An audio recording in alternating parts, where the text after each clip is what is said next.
कीटनाशक दवा और आगजनी से किस तरह से लोगों को बचाया जाए और जागरूक किया जाए, इसके लिए एनडीआरएफ की टीम ने मॉक ड्रिल कीटनाशक दवा कंपनी में किया है। ये आग का आप दृश्य देख सकते हैं कि आग यहाँ पर लग चुकी है और विदिशा डिस्ट्रिक्ट में फायर ब्रिगेड का एक्शन किस तरह करती है।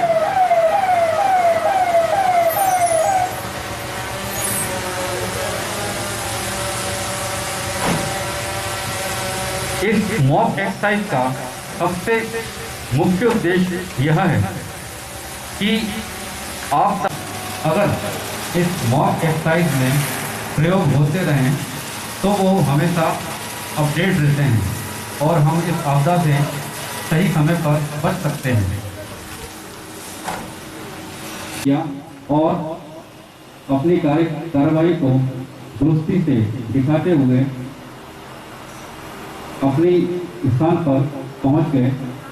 लेकिन इसी बीच ये पता चला कि इस फैक्ट्री में कोई गैस का रिसाव भी हो गया है जो काफ़ी खतरनाक है। इसके लिए फिर से एसडीआरएफ को भी बुलाया गया और एनडीआरएफ को भी कॉल किया, क्योंकि एसडीआरएफ यहाँ की लोकल डिजास्टर फोर्स है, वो भी यहाँ पर पहुंच चुकी है और अपना काम कर रही है। लेकिन उन्हें भी एक स्पेशलाइज्ड फोर्स की जरूरत है।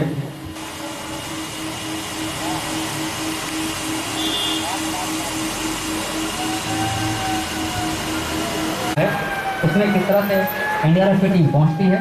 और अपने किस तरह से काम को अंजाम देती है, उसका आप डेमोन्स्ट्रेशन देखिए।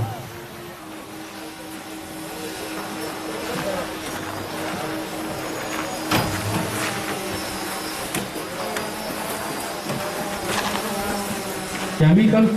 एक ऐसी चीज है जो सब आपदाओं से अलग हटकर है, जिसको कंट्रोल करने के लिए एक एनडीआरएफ के पास स्पेशलाइज्ड फोर्स तैयार है, जो कि इस तरह यहाँ पर इंसिडेंट कमांडर होते हैं। अगर डीएल सर हैं तो डीएल सर होते हैं और उनके अब एनडीआरएफ की टीम का ऑपरेशन आप देखिए कि किस तरह से जिस जगह पर एक सामान्य व्यक्ति नहीं जा सकता है वहां जाने के लिए एक अलग से सूट की आवश्यकता पड़ती है। ऑपरेशन काफ़ी फास्ट में होता है। और एक बात मैं आपको और बताना चाहता हूँ, यूनिट्स हैं जो कि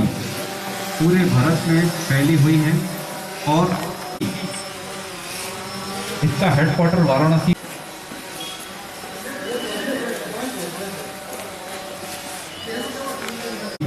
हो रहा था, उसको पहले ढूंढने की कार्रवाई यहाँ पर फील्डिंग टीम अंदर जाती है, जो अंदर जाकर के जो लीकेज हो रहा है उसको बंद की कार्रवाई अंदर जाकर के करती है। क्या लिया है और उसको डिकाउंट करने के बाद हमारी मेडिकल टीम रहता है और इस तरह से ये चीज लोगों के लिए निकाला है।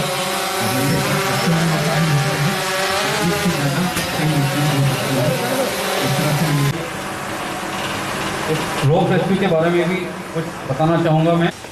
16 से 20 टीमें जो वहाँ पर गई हुई थी, वहाँ पर उस टीम ने इस तरह से बिल्डिंग को करके सेव करके और इस तरह से विक्टिम को सेफली निकाला था।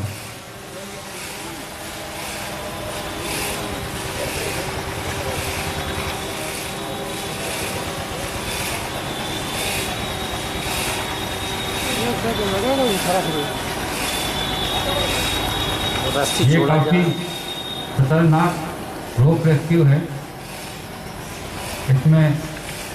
पहले से ही विक्टिम को बेहोश है, लेकिन हमारी जवाबदारी ये होती है कि उसे सेफ तरीके से अपने सुरक्षित स्थान पर मेडिकल के लिए उसे तुरंत प्राथमिक उपचार दिया जाए, उसकी जान बचाई जाए, इसके लिए हम इस तरह के रोड रेस्क्यू की मदद से उसकी जान को बचाने में काफ़ी कारगर साबित होते हैं।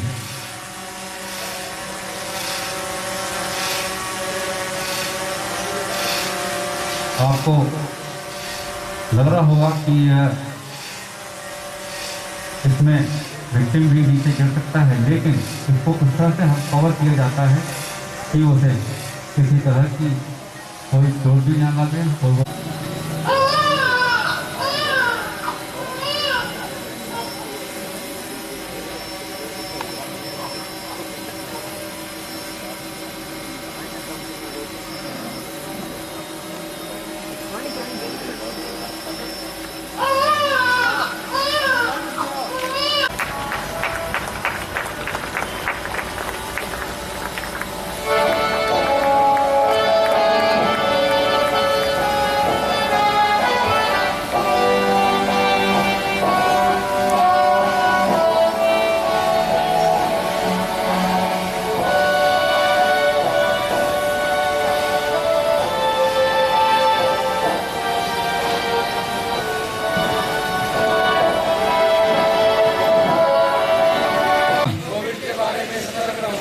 और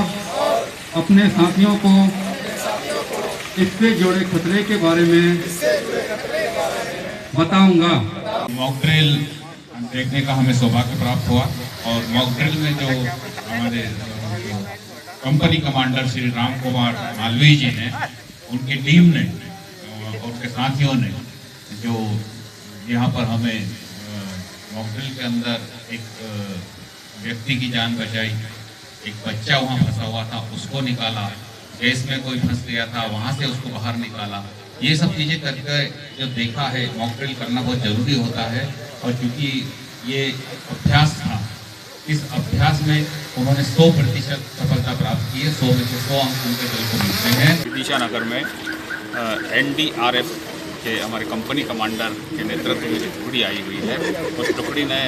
अग्नि पर किस प्रकार नियंत्रण पाया जाता है और यदि केमिकल लीकेज हो तो उन केमिकल लीकेज को किस प्रकार से पकड़ा जाएगा, इस बारे में एक मॉक ड्रिल की थी। और इसमें अग्नि दुर्घटना में जो कुछ फंसे हुए लोग थे और केमिकल रिसाव के कारण कुछ लोग जो घायल हुए थे, उनको बाहर किस प्रकार से निकाला जाता है, रेस्क्यू करके बताया और उसमें वो सक्सेसफुल रहे, हम उनको बधाई देते हैं। और ये विदिशा में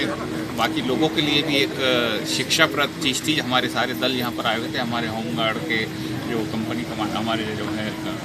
प्रजापति साहब और